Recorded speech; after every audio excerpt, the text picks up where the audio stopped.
Tens of thousands gathered outside of one of America's most iconic ballparks on Wednesday night to celebrate the Cubs' Game 7 win over the Cleveland Indians in the World Series. Wrigley Field, of course.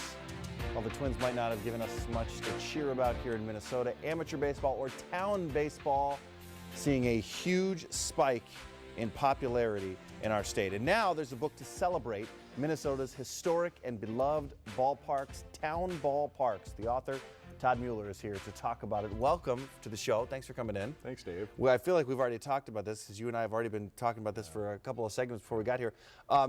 First of all, what prompted you to want to do a book like this? It's a good question. It probably started when I was about 10 years old, and my father would bring us out to the Met Stadium, and I'd walk out there and look at that lush green field and wonder, how do they make the patterns in the grass? How do they come up with such a gorgeous facility?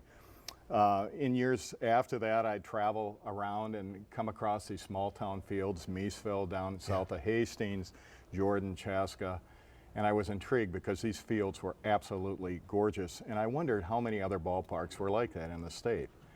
Well, I found out after doing some surveys with a lot of coaches throughout the state that there's a bunch, and I traveled. There's 300 ball clubs in the state, more amateur ball clubs organized in Minnesota than any other state in the country. I've gotten to about 140 from Detroit Lakes down to Winona, and I put together 27 of the unique, historic, and most beloved ballparks and put them in this book. And this book, and really Town Ball, is about small town America, because you don't have necessarily a lot of town ball right inside the metro. You got to get out a little bit of the metro, and these are just absolutely gorgeous photos. The community is there, they get out, they support this, but this is really about small town America, isn't it? It really is. Inside the 694 belt, there are teams. That's a Class A group of teams, but nowhere near the number of teams in Class B and Class C, which are normally outstate teams. So it's really well known in those communities, and it's still a big, big deal to get down there and support the boys. I won't ask you which is your favorite, because there's so many great ones, but in your judging, what are you looking for when you're looking at these parks, and what makes them so magical and worthy of being in the book?